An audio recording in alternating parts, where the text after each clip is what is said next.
Friends नमस्कार, मैं मुकेश वर्मा आप सबका अपने YouTube चैनल लर्नर्स अड्डा पे बहुत बहुत स्वागत करता हूं। तो फ्रेंड्स हमने पॉलिटी में 5 लेक्चर संविधान के भाग तक कंप्लीट कर लिया है। आज उसके आगे पढ़ने चल रहे हैं और आज हम पढ़ेंगे संविधान की अनुसूचियां। संविधान की अनुसूचियां कौन कौन सी हैं, प्रारंभ में कितनी अनुसूचियां थी, बाद में कौन कौन सी अनुसूचियां जोड़ी गई हैं, किस संविधान संशोधन के द्वारा जोड़ी गई हैं, ये सारी चीजें और एक ट्रिक के माध्यम से आपको 12 अनुसूचियां आज याद हो जाएंगी। तो हम फ्रेंड्स 1 से लेके 12 नंबर तक की अनुसूचियां याद करेंगे, किसमें क्या प्रोविजन किया गया है, सारी चीजें आज की क्लास में ही आपको याद होंगी। तो कलम और कॉपी लेके बैठिए और नोट करते हुए चलिएगा। तो फ्रेंड्स हमने इससे पहले चर्चा किया था कि ये है भारतीय संविधान, पिछले लेक्चर में भी बताया था और फिर बता रहा हूं। और ये हो गया आपका संविधान जो हमने चर्चा किया था, ये हो गया आपका भाग और ये हो गई आपकी अनुसूचियां। तो भाग के बारे में हमने चर्चा कर लिया था कि ये भाग होता है, भाग के अंदर ही अध्याय होते हैं और इन्हीं अध्यायों में छोटे छोटे जो हैं वो अनुच्छेद होते हैं। तो पहले भाग है एक बड़ा कॉन्सेप्ट। भाग को पढ़ने की सुविधा के हिसाब से छोटे छोटे चैप्टर या अध्याय में बांटा गया। फिर उन अध्यायों के अंतर्गत हम क्या पढ़ते हैं, अनुच्छेद। ये अलग चीज हो गई, इसको हमने कल के लेक्चर में पढ़ा था। और आज हम पढ़ने चल रहे हैं अनुसूचियां, जो कि संविधान का ही दूसरा भाग है। तो संविधान 2 पार्टों में बांट के पढ़ा जाता है। पहला पार्ट भाग है और दूसरा पार्ट उसका अनुसूची है। तो ये आपका क्लियर हो गया। अब आइए चलते हैं सीधे अपने लेक्चर पे और देखते हैं संविधान की अनुसूचियां कौन कौन सी हैं। तो फ्रेंड्स आप सबको पता होगा कि जब भारत आजाद होता है, अपना संविधान बनाता है, तो प्रारंभ में जब संविधान बना था तो प्रारंभ में कितनी अनुसूचियां थी? तो फ्रेंड्स प्रारंभ में अनुसूचियों की संख्या थी 8। प्रारंभ में कितनी अनुसूचियां बनाई गई थी? जब 26 जनवरी 1950 को भारतीय संविधान लागू होता है तो अनुसूचियों की कुल संख्या थी 8। इसके बाद अनुसूची 9, अनुसूची 10, अनुसूची 11 और अनुसूची 12 जोड़ी गई हैं। ओके फ्रेंड्स, तो पहले अगर पूछे कि प्रारंभ में भारतीय संविधान में अनुसूचियों की संख्या कितनी थी तो 8, और अगर वर्तमान में पूछे वर्तमान में कितनी संख्या है इनकी, तो वर्तमान में अनुसूचियों की संख्या है 12। ये 2 चीजें महत्वपूर्ण हैं, पूछी जाती हैं, याद कर लीजिए। आइए चलते हैं सीधे अपने टॉपिक पे और देखते हैं अनुसूची 1 के बारे में। तो फ्रेंड्स अनुसूची 1 में क्या दिया गया है? अनुसूची 1 में आपका संघ और उसके राज्य क्षेत्र के बारे में चर्चा की गई है। इसको हम पढ़ते हैं आर्टिकल 1 से लेके 4 तक में। तो अनुच्छेद 1 से लेके 4 तक में जो चर्चा की गई है वो संघ और उसका राज्य क्षेत्र है, जिसको कहाँ रखा गया है? अनुसूची 1 में। हमने आपको कल भी बताया था कि चाहे अनुच्छेद 1 पूछे, चाहे भाग 1 पूछे और चाहे अनुसूची 1 पूछे, हर जगह पे संघ और उसका राज्य क्षेत्र ही दिया गया है। तो भाग 1 पूछे तो भी आप बताएंगे संघ और उसका राज्य क्षेत्र, अनुसूची 1 पूछे तो अनुसूची 1 में भी संघ और उसका राज्य क्षेत्र, और अगर आपसे अनुच्छेद 1 पूछता है तो वहां पे भी संघ और उसका राज्य क्षेत्र ही पढ़ने को मिलता है। तो फ्रेंड्स इसको याद करने का तरीका आप देखिए। जैसे आप किसी कंपनी में जाते हैं, कोई कंपनी है, तो मान लीजिए ये संघ और उसका राज्य क्षेत्र एक बहुत बड़ी कंपनी है। तो कंपनी में जाते ही आप क्या बातचीत करते हैं? पहले वहाँ शपथ लेते हैं, साइन करते हैं कि मैं यहाँ काम करूँगा, या पहले बातचीत करते हैं कितनी सैलरी मिलेगी? तो आप किसी भी कंपनी में किसी भी जगह पे जब काम करने के लिए जाते हैं तो आप पहले पूछते हैं कि वेतन कितना मिलेगा। तो इसी ट्रिक से याद कर लीजिए कि पहले आता है वेतन, और जब आपका वेतन डिसाइड हो जाता है उस कंपनी में कि इतना वेतन मिलेगा, इसके बाद वहाँ पे आप शपथ पत्र पे हस्ताक्षर करते हैं कि हाँ अब मैं आपकी कंपनी में काम करूँगा। तो अनुसूची 2 में पहले आता है वेतन, क्योंकि पैसा हमेशा मैटर करता। आप जहां भी जाते हैं किसी भी कंपनी में काम करने के लिए तो पहले वेतन पूछते हैं, फिर काम करने के लिए शपथ लेते हैं। तो पहले होगा वेतन और उसके बाद होगा शपथ। फिर से देखिए ट्रिक। अनुसूची 1 संघ और उसका राज्य क्षेत्र। तो संघ और उसका राज्य क्षेत्र को आप एक कंपनी मान लीजिए, उस कंपनी में आप काम करने के लिए गए, तो वहां जाते ही आप पहली चीज पूछेंगे कितना वेतन मिलेगा, तो इसलिए अनुसूची 2 में हो गया वेतन। और जब वेतन फिक्स हो जाएगा तो उसके बाद आप वहां पे साइन करेंगे, मतलब शपथ लेंगे कि हाँ मैं आपकी कंपनी में पूरी ईमानदारी से काम करूंगा। तो अनुसूची 3 में आ गया शपथ। इसके बाद आता है अनुसूची 4। अब जब आप वहां शपथ ले लेंगे तो आपके कामों का बंटवारा किया जाएगा कि भैया आप कौन सा काम करेंगे। तो सेम उसी प्रकार से अनुसूची 4 में राज्यसभा में सीटों का बंटवारा कर दिया गया है कि किस जगह पे किस राज्य में राज्यसभा की कितनी सीटें होंगी। तो अनुसूची 4 में हो गया राज्यसभा की सीटों का बंटवारा। इसके बाद अनुसूची 5 को और अनुसूची 6 को आपको एक साथ याद करना है। ये 5 और 6 आपको एक साथ याद करना था, 1 2 3 4 एक साथ याद करना था ट्रिक से। 1 2 3 4 मैंने आपको याद दिलाया कि संघ और उसका राज्य क्षेत्र है अनुसूची 1 में, मतलब कि पहली अनुसूची में कंपनी है। अनुसूची 2 में मैंने बताया वेतन है, तो मतलब आप किसी कंपनी में जाएंगे, पहले वेतन देखेंगे कितना मिलता है। जब आपका वेतन अच्छा लगेगा तब आप वहां शपथ लेंगे कि हाँ मैं काम करूंगा, और आप जब आप शपथ ले लेंगे तो आपके काम का बंटवारा किया जाएगा कि आप कौन सा काम करेंगे। तो उसी तरीके से राज्यसभा में सीटों का बंटवारा कर दिया गया। तो कंपनी के माध्यम से ये चारों हमने याद कर लिया। अनुसूची 5 और अनुसूची 6 एक साथ याद करना है। कैसे याद करना है? 5 में अनुसूचित तथा जनजातीय क्षेत्रों के प्रशासन और नियंत्रण के बारे में बताया गया। अनुसूची 5 में अनुसूचित तथा जनजातीय क्षेत्रों के प्रशासन और नियंत्रण के बारे में चर्चा कहाँ की गई है? अनुसूची 5 में। और अनुसूची 6 में भी वही बात कही गई है, लेकिन विशेष तौर पे 4 राज्यों की चर्चा की गई है। किनकी किनकी? असम की, मेघालय की, मिजोरम की और त्रिपुरा की। तो स्पेशल 4 राज्य हैं, असम, मेघालय, मिजोरम, त्रिपुरा। इनके जनजातीय क्षेत्रों की चर्चा कहाँ की गई है? 6 में। तो 5 और 6 एक साथ याद कर लीजिए कि 5 में है अनुसूचित तथा जनजातीय क्षेत्रों के प्रशासन के बारे में, 6 में भी वही है, लेकिन विशेष तौर पे 4 राज्यों की चर्चा यहाँ पे की गई है, जिनका नाम है असम, मेघालय, मिजोरम, त्रिपुरा। यहां से सवाल बनता है कि अनुसूची 6 में किन राज्यों की चर्चा की गई है? तो वो 4 राज्य हैं, असम, मेघालय, मिजोरम और त्रिपुरा। फिर आगे बढ़िए, अनुसूची 7 को आप कैसे याद करेंगे? उसका ट्रिक देखिए। 7 से क्या होता है? 7 और 7 से होता है शक्तियों का बंटवारा। तो केंद्र तथा राज्य के बीच शक्तियों का बंटवारा किसमें है? अनुसूची 7 में। इसको ऐसे याद कर लीजिए, 7 से होता है 7 और 7 से होता है शक्तियों का बंटवारा। तो अनुसूची 7 में है केंद्र और राज्य के बीच शक्तियों का बंटवारा। ओके फ्रेंड्स, इसके बाद आप देखिए अगला टॉपिक है आपका अनुसूची 8। अनुसूची 8 में क्या दी गई है? भाषा। तो अनुसूची 8 में भाषा के बारे में चर्चा की गई है। फिर आता है अनुसूची 9, इसको इंग्लिश में कहते हैं 9 को 9, N फॉर 9। ओके फ्रेंड्स, तो अनुसूची 9 को कहते हैं 9, और इसमें ऐसे विषय को शामिल किया गया है, जैसे भूमि सुधार से संबंधित विषयों को शामिल किया गया है, जिसपे आप कोर्ट में नहीं जा सकते हैं। तो N फॉर 9 और N फॉर क्या होता है? नो, मतलब नो कोर्ट। ठीक है, तो इसमें ऐसे विषय शामिल किए गए हैं 9th शेड्यूल में, 9वीं अनुसूची में ऐसे विषय शामिल किए गए जिस पे आप कोर्ट नहीं जा सकते हैं। तो इसको याद करने का तरीका यही है कि N फॉर 9 और N फॉर नो कोर्ट। तो मतलब कि इसमें भूमि सुधार से संबंधित ऐसे विषय रखे गए हैं जिस पे आप कोर्ट में नहीं जा सकते हैं। आइए अगला, अनुसूची 10 को याद करने का तरीका देखिए। अनुसूची 10 में है दल बदल से संबंधित कानून। अनुसूची 10 में क्या दिया गया है? दल बदल से संबंधित कानून। दा से क्या होता है? 10, और 10 दा से क्या होता है? दल बदल। तो अनुसूची 10 में क्या दिया गया? दल बदल। दा से 10, दा से दल बदल। 7 वाला याद कराया था कि 7 से 7 और 7 से शक्तियों का बंटवारा। तो अनुसूची 7 में है केंद्र और राज्य के बीच शक्तियों का बंटवारा। अनुसूची 10 में दा से होता 10 और दा से ही होता दल बदल। तो 10 में दिया गया है दल बदल के बारे में। ठीक है, आइए 11वीं अनुसूची। अब इन दोनों को एक साथ याद कर लीजिए कि अनुसूची 11 में पंचायत की शक्तियां बताई गई, ग्राम पंचायत, ग्राम प्रधान जो होते हैं। तो पंचायतों के बारे में चर्चा की गई है अनुसूची 11 में। और अनुसूची 12 में नगर पालिका, तो गांव में होती है उसको पंचायत कहते हैं, और वही चीज जो शहर में होती है तो उसको हम नगर पालिका या नगर परिषद या नगर पंचायत कहते हैं। ठीक है, तो अनुसूची 11 में पंचायतों के बारे में चर्चा की गई है, अनुसूची 12 में नगर पालिका के बारे में। मैंने आपको 12 की 12 अनुसूचियां बहुत ही सरल तरीके से याद कराया। फिर से देखिए, 1 2 3 4 एक साथ याद करना। कैसे याद करना है? पहले आप किसी कंपनी में जाएंगे, मतलब संघ के बारे में चर्चा की गई है। संघ मतलब एक बहुत बड़ा देश, या उसको आप कंपनी कह सकते हैं। तो संघ और उसका राज्य क्षेत्र अनुसूची 1 में है, मतलब कि कंपनी है। ठीक है, फिर कंपनी में आप जाएंगे तो पूछेंगे वेतन कितना है। जब वेतन फिक्स हो जाएगा तो इसके बाद आप उस कंपनी में शपथ लेंगे, और जब शपथ ले लेंगे कि हाँ मैं काम करूंगा, तो आपके काम का बंटवारा कर दिया जाएगा। तो अनुसूची 4 में क्या? राज्यसभा में सीटों का बंटवारा कर दिया गया। ठीक है, तो अनुसूची 1 संघ और उसका राज्य क्षेत्र, अनुसूची 2 वेतन, अनुसूची 3 शपथ, और अनुसूची 4 में क्या कहा गया है? संघ राज्यसभा की सीटों का बंटवारा कर दिया गया। फिर मैंने कहा 5 और 6 एक साथ याद करिए।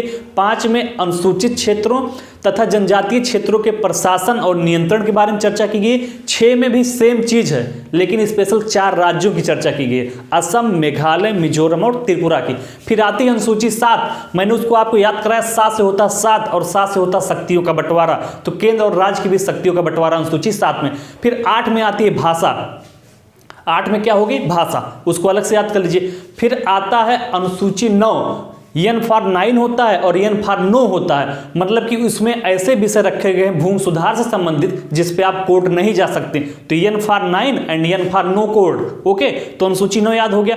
अनुसूची 10, दा से होता 10 और दा से होता दल बदल। तो अनुसूची 10 में दल बदल से संबंधित प्रावधान किया गया, दा से 10, दा से दल बदल। फिर 11 और 12 एक साथ याद करिए। 11 में है आपका ग्राम पंचायत और 12 में है आपकी नगर पालिका। तो ये 12 की 12 अनुसूचियां आपकी याद हो गई हैं। अब आइए डिटेल में चर्चा करते हैं। तो फ्रेंड्स, अनुसूची 1 में आपकी चर्चा की गई है संघ और उसके राज्य क्षेत्र के बारे में। अनुसूची 2 में आपकी वेतन की चर्चा की गई है। वेतन में कभी कभी पूछता है कि किसके वेतन की चर्चा की गई है, मतलब किसके किसके वेतन के बारे में चर्चा की गई है। तो ये देख लीजिए, इस वेतन में आपकी राष्ट्रपति के वेतन के बारे में चर्चा की गई है, राज्यपाल के वेतन के बारे में चर्चा की गई है, लोकसभा के अध्यक्ष उपाध्यक्ष के वेतन के बारे में चर्चा की गई है, राज्यसभा के सभापति उपसभापति के वेतन के बारे में चर्चा की गई है। इसके अलावा विधानसभा के अध्यक्ष के बारे में चर्चा की गई है, उपाध्यक्ष के बारे में चर्चा की गई है, विधान परिषद के सभापति के बारे में, उपसभापति के बारे में चर्चा की गई है, हाई कोर्ट और सुप्रीम कोर्ट के जजेज के वेतन के बारे में भी चर्चा की गई। किसमें? अनुसूची 2 में। तो अनुसूची 2 में कभी कभी पूछ लेता है कि किसके वेतन की चर्चा अनुसूची 2 में नहीं की गई है। तो बस इतने लोगों की वेतन की चर्चा अनुसूची 2 में की गई है। किनकी किनकी? राष्ट्रपति, राज्यपाल, लोकसभा अध्यक्ष, लोकसभा उपाध्यक्ष, राज्यसभा के सभापति, राज्यसभा के उपसभापति। फिर आती है बात विधानसभा के बारे में। तो विधानसभा के अध्यक्ष, विधानसभा के उपाध्यक्ष, विधान परिषद के सभापति, विधान परिषद के उपसभापति। जैसे राज्यसभा वाला था लोकसभा वाला, वैसे विधानसभा विधान परिषद वालों का भी चर्चा किया गया। तथा सर्वोच्च तथा उच्च न्यायालय के न्यायाधीशों के वेतन के बारे में चर्चा किसमें की गई है? अनुसूची 2 में। फिर आती है बात अनुसूची 3 में, जिसमें शपथ की चर्चा की गई। कभी कभी पूछता है कि अनुसूची 3 में राष्ट्रपति के शपथ की चर्चा है? तो नहीं, अनुसूची 3 में राष्ट्रपति के शपथ की चर्चा नहीं है। आइए देखते हैं किनके किनके शपथ की चर्चा की गई है अनुसूची 3 में। तो संविधान के अनुसूची 3 में लिखा गया है कि कौन किस तरीके से शपथ लेगा, उसका प्रारूप क्या होगा। तो अनुसूची 3 में जो शपथ की चर्चा की गई है उसमें संघ के जो मंत्री होंगे, मतलब भारत सरकार के जो मंत्री होंगे, वो कौन सा शपथ लेंगे उसकी चर्चा की गई है। संसद के सदस्यों की चर्चा की गई है, जो संसद सदस्य हैं, जो सांसद चुन के गए हैं, वो कौन सी शपथ लेंगे उसकी चर्चा की गई है। सुप्रीम कोर्ट के न्यायाधीश कौन सा शपथ लेंगे उसकी चर्चा की गई। कैग मतलब होता महालेखा परीक्षक, महालेखा नियंत्रक एवं परीक्षक, ठीक है, कंट्रोलर ऑडिट जनरल इसको कहते हैं। तो शॉर्ट फॉर्म है कैग। तो कैग क्या शपथ लेगा उसकी चर्चा की गई है। राज्यों के मंत्री क्या शपथ लेते हैं उसकी चर्चा की गई है। विधायक जो होते हैं उसकी चर्चा की गई कि उनके शपथ का प्रारूप क्या होगा। और हाईकोर्ट के न्यायाधीशों की शपथ की चर्चा की गई है। तो ये आप जरूर नोट करिएगा, यहाँ से क्वेश्चन यही बनता है कि अनुसूची 3 में किसके शपथ की चर्चा नहीं की गई है, और ऑप्शन दे देगा आपको संघ के मंत्री, संसद सदस्य, कैग या राष्ट्रपति। तो राष्ट्रपति की चर्चा नहीं की गई है, ना ही राज्यपाल की शपथ की चर्चा की गई है। हाँ, वेतन वाले में जरूर राष्ट्रपति और राज्यपाल के वेतन की चर्चा की गई है। तो ये इंपॉर्टेंट चीज है, ये जो मैं इधर लिखा हूं, तो ये वेतन वाला नोट कर लीजिए कि कौन कौन वेतन पाता है, किसके किसके वेतन की चर्चा की गई है और किसके किसके शपथ की चर्चा की गई। ये दोनों चीजें बहुत महत्वपूर्ण है, इसको नोट कर लीजिए। फिर आइए डिटेल में देखते हैं अनुसूची 4 के बारे में। अनुसूची 4 में राज्यसभा में सीटों का बंटवारा किया गया। तो जहां पे जितनी जनसंख्या है, जनसंख्या के हिसाब से राज्यसभा में सीटों को प्रतिनिधित्व दिया गया। जैसे यूपी की जनसंख्या सबसे ज्यादा है, तो राज्यसभा में यूपी की सीटों की संख्या भी सबसे ज्यादा है, 31, ठीक है। इसके बाद बारी आती महाराष्ट्र की। तो महाराष्ट्र में भी 18 या 19 है राज्यसभा की सीटों की संख्या। तो जहां जहां जितनी जनसंख्या है उसी के अनुसार राज्यसभा की सीटों का बंटवारा किया गया है। और इसके बारे में हम पढ़ते किस में हैं? तो इसके बारे में हम पढ़ते हैं अनुसूची 4 में कि राज्यसभा की सीटों का बंटवारा किस तरीके से किया गया है। फिर बात आती है अनुसूची 5 की।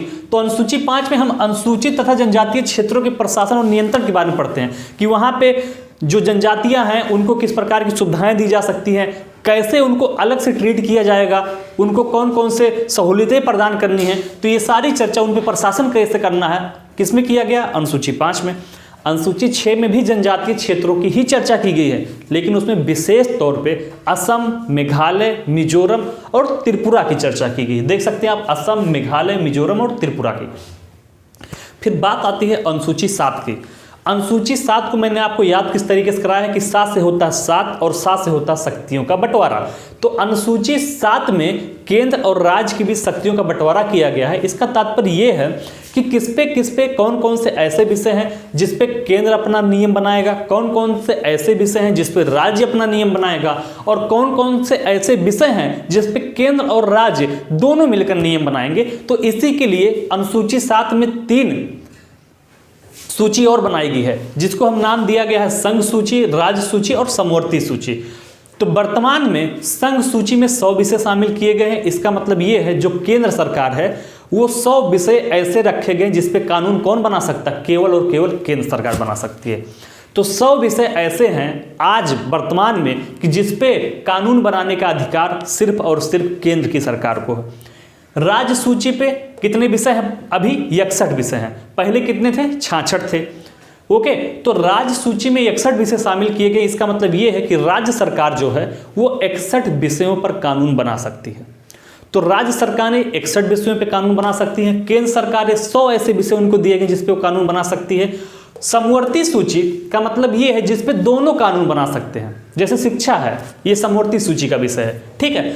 तो समवर्ती सूची में 52 विषय शामिल किए गए हैं जिस पे केंद्र और राज्य दोनों नियम बना सकते हैं। लेकिन ऐसा कोई नियम जो राज्य बनाया है और जो केंद्र बना रहा है, दोनों में अगर अंतर नजर आता है, विरोधाभास नजर आता है, तो किसका नियम लागू होगा?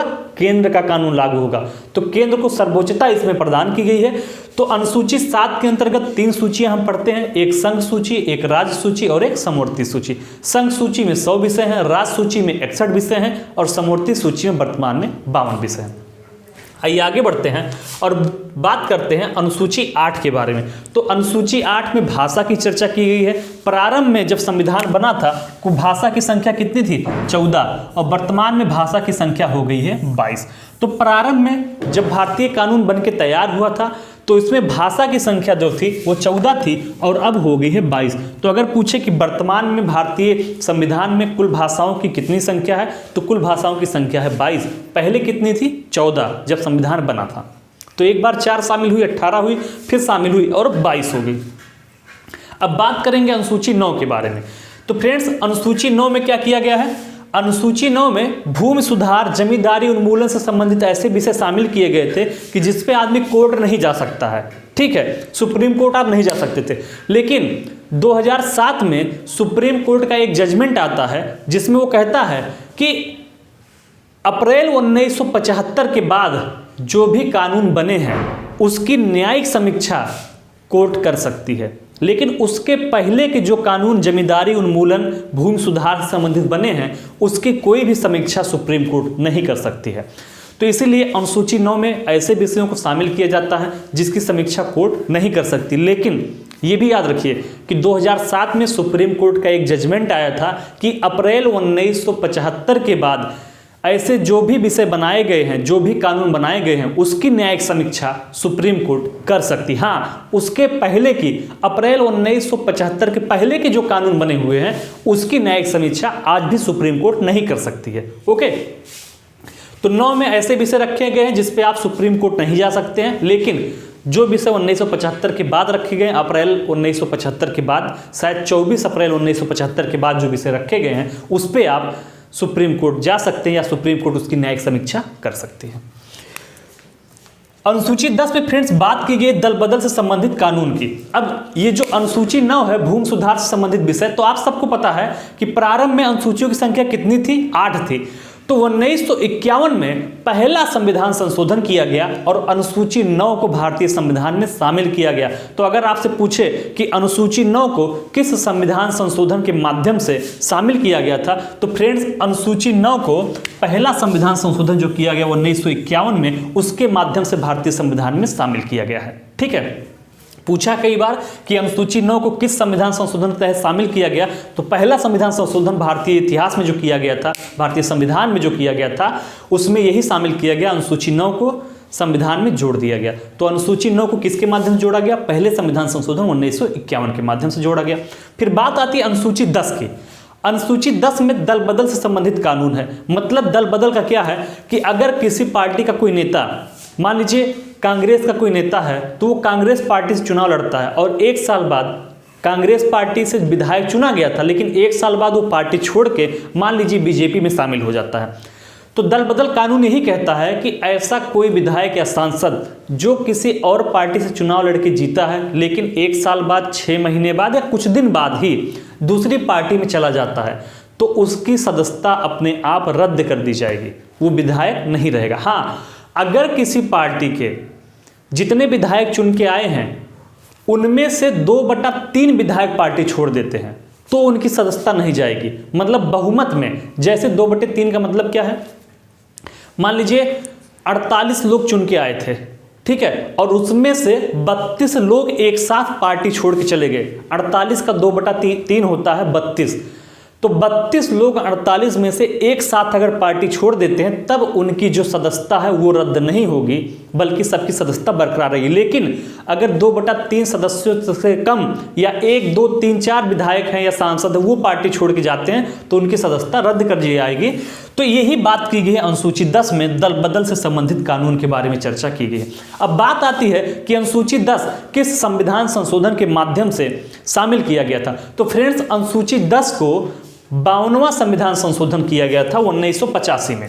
तो 52वें संविधान संशोधन के माध्यम से इसको भारतीय संविधान में शामिल किया गया। प्रारंभ में 8 अनुसूचियां थी, बाद में ये 9 से लेकर 12 तक की अनुसूचियां बाद में शामिल की गई हैं। तो इसलिए ये महत्वपूर्ण हो जाता है किस संशोधन के माध्यम से शामिल की गई हैं। तो अनुसूची 10 को 52वें संविधान संशोधन के माध्यम से शामिल किया गया था। इसको आप ऐसे याद कर सकते हैं, 52 का मतलब क्या होता है, इसका गुणा करिए 5 2 9 10। तो अनुसूची 10 को किसके माध्यम से शामिल किया गया है, 52वें के माध्यम से।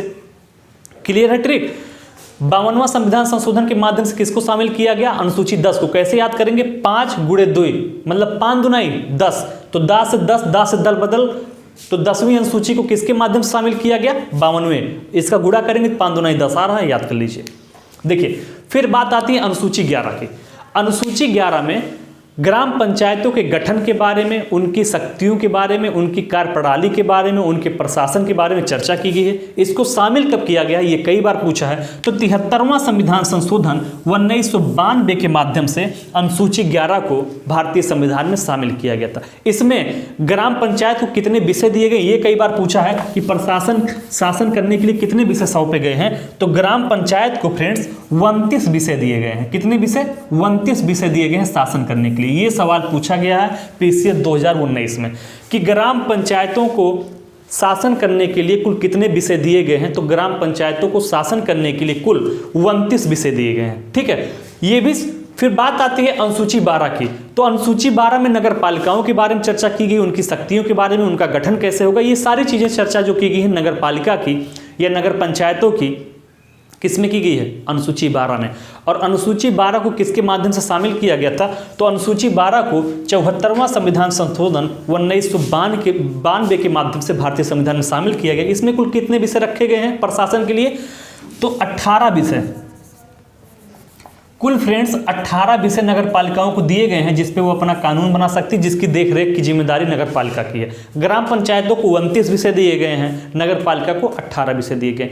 तो फ्रेंड्स, पूरी तरीके से डिटेल में हमने पढ़ के खत्म किया क्या, संविधान की अनुसूचियों के बारे में। इसके आगे जब अगला लेक्चर आएगा तो हम पढ़ेंगे कि भारतीय संविधान में कौन सी चीज़ें, कौन से प्रोविजन किस देश से लिए गए हैं। अमेरिका से हमने क्या लिया है, रूस से हमने क्या लिया है, ठीक है, ब्रिटेन से हमने क्या लिया है, कनाडा से हमने क्या लिया है, ऑस्ट्रेलिया से हमने क्या लिया है, आयरलैंड से हमने क्या लिया है। तो इन सारी चीज़ों की चर्चा अगले लेक्चर में करेंगे। आइए फिर से एक बार मैं आपको ट्रिक के माध्यम से 12 की बाद अनुसूचियाँ याद कराता हूँ ताकि आपका रिवीजन हो जाए। इसके बाद हम अगले क्लास में फिर मिलेंगे।